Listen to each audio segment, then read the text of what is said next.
Hey guys, Thogden here, and welcome back to a brand new video. Now, it's Premier League predictions. What are we doing in the golf course? By the way, we're in Morocco right now. This is stunning. We thought we might as well do it outside. So let's get straight to it. Our guest today is Jack Collins, an absolute football legend. Thank you so much for having me on the channel. A real honour and a pleasure to be here doing these Premier League predictions with you. I hope you're having a cracking time out there. I want 10,000 likes, just because we're in Morocco, for vibes. Let's smash it. We've not had 10,000 likes on a Premier League predictions for a while, so let's do it. And last week our guest FG got 2 points, Thogden got 2 points, and Thogdad got 3 points. A low-scoring week, but I won it, and the scores are on the doors. West Ham versus Chelsea. Now, the last time Chelsea were away, they were at Liverpool, and John Terry was in the away end, and he's a big golfer.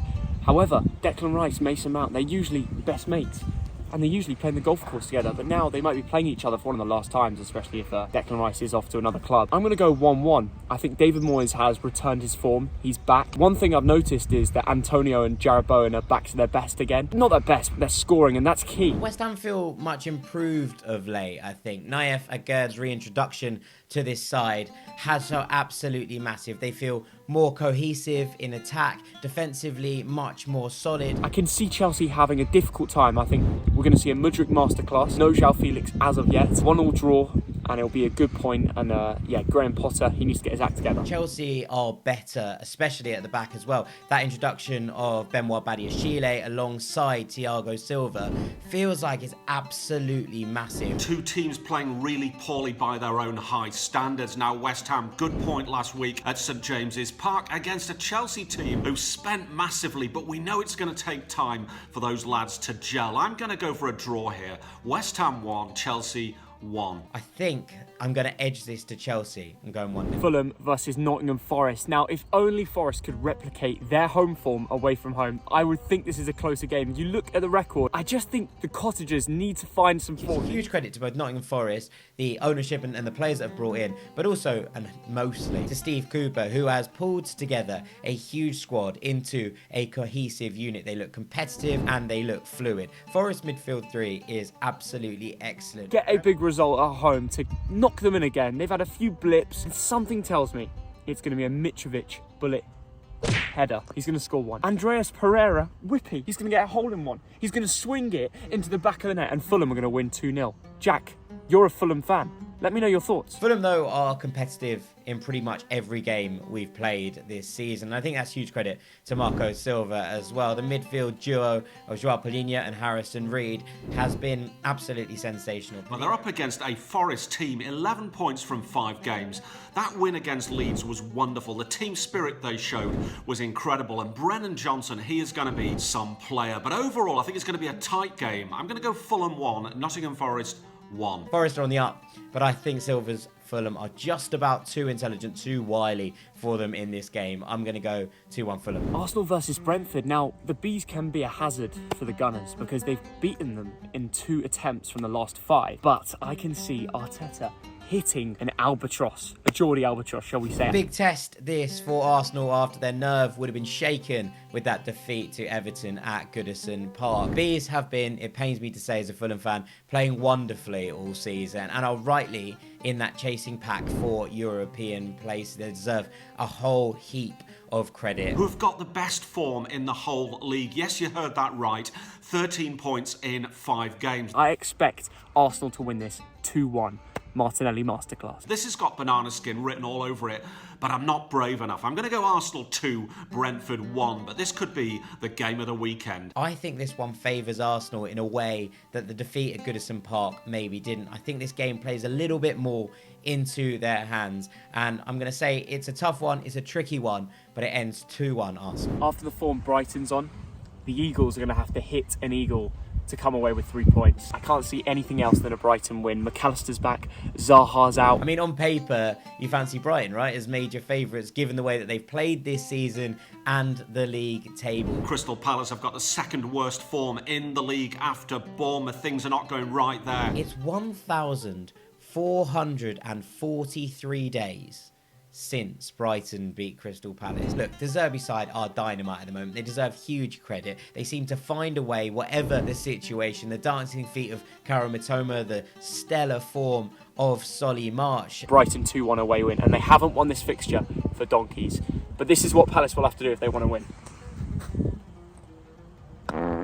I'm going to go 1-1, but I'm expecting major drama. Overall, you know what? I'm going to go Crystal Palace 1, Brighton and Hove Albion 2. Leicester versus Tottenham. Now, Gareth Bale, ex-Tottenham player, he's now a pro golfer, so it's only fair we do this in the bunker, because that's the direction of Harry Kane's shot in that penalty in the last few especially. Leicester looked like they had an attack, or ideas in attack, for the first time in a while against Villa last time out. But this Spurs defence, off the back of 3 consecutive clean sheets, will provide a much tougher test than Villa did. Leicester City, how do you predict them? It's impossible. They got 4 goals away at Aston Villa last week against some terrible defending. Maddison got his goal. Tete scored on his debut. They showed to me serious intent. James Maddison is back to his best. Iheanacho scoring goals, and I think at King Power Stadium, they will win or draw against Tottenham. It's an underrated shout. I think there's going to be 4 goals. 4?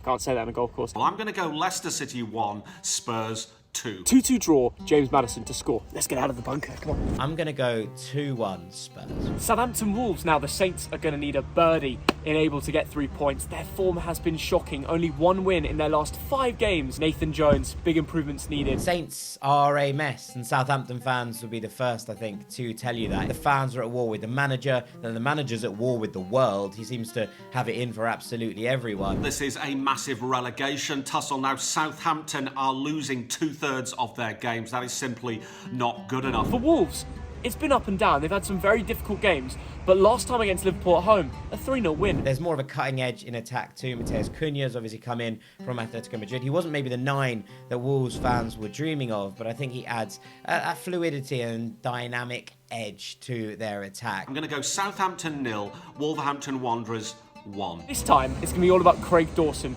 Bullet header, he's going to score again. Ex-Bolton, West Ham legend. He's going to do it 1-0 to Wolves. I think they should have too much for Southampton, and this well could be Nathan Jones's farewell tour, which I'm sure Saints fans will be delighted to hear. I'm going 2-0 Wolves. Bournemouth, Newcastle. Gary O'Neill probably needs some time down the green because most of his shots are going into the rough. Very bad run of form for Bournemouth. They have a rookie manager guiding them, and I know there's plenty of goodwill towards Gary O'Neill, but I did see someone, I think a Bournemouth fan on the overlap this week, describe him as having a Ferrari without a driving licence, which did really make me laugh. What a long trip this is for the Geordie fans, all the way to the south coast to see Bournemouth, who've got the worst form in the league. Eddie Howe's hitting it down the fairway time after time. I expect them to get a big away win here. I'm going to go Bournemouth 0, Newcastle 1. And I have a weird feeling that Gordon is going to get a hole-in-one. Anthony Gordon masterclass. Bournemouth 0, Newcastle 2. Let's see. I think they bounce back here, and I'm going to go 2-1 Newcastle.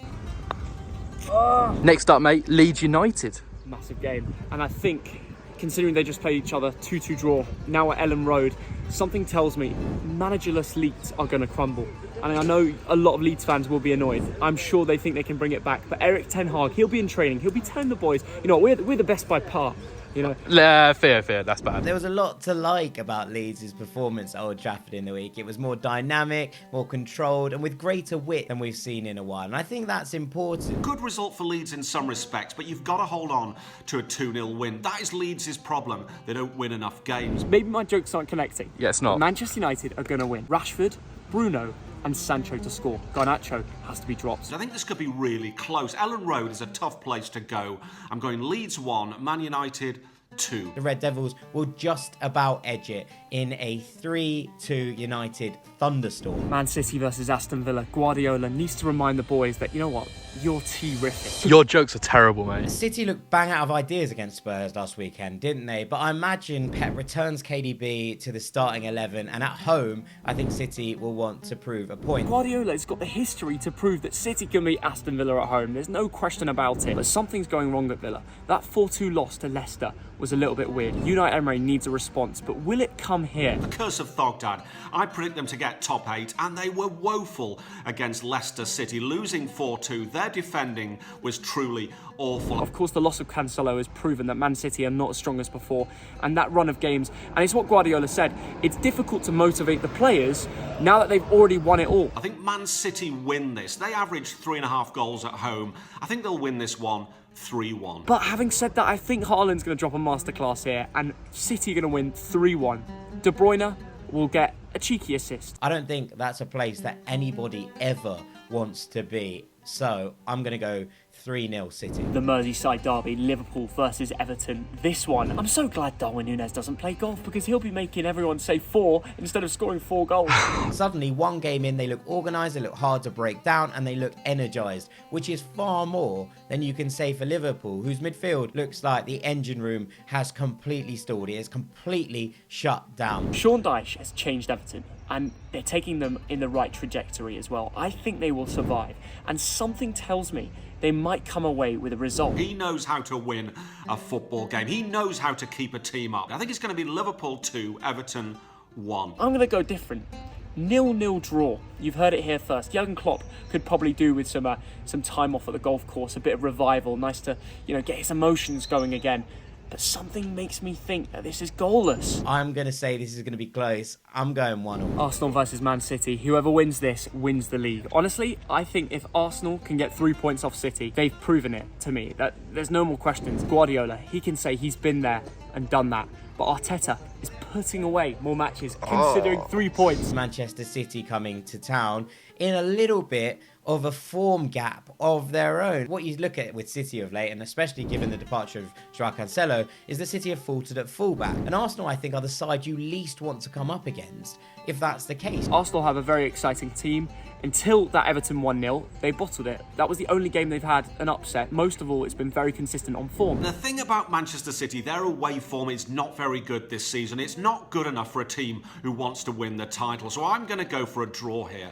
Arsenal 1, Man City 1. I'm sitting on the fence. Kyle Walker, Rico Lewis trying to break through as well. And then on the other side, you've still got Nathan Ake. My prediction for the big game, Arsenal 2, Manchester City 1. The only double game week this week. This might be Arsenal's coming of age moment. 2-1 Arsenal and the Premier League title all but wrapped up. As I said in the start, I want 10,000 likes for vibes because we're here in Morocco, we're outside, we're in the golf club, so let's do it. Thank you, Jack Collins, for coming on. He's got the ball knowledge. We're going to enjoy our final days here in Morocco, and then we'll see you back in England very soon. See you in a bit. Bye-bye.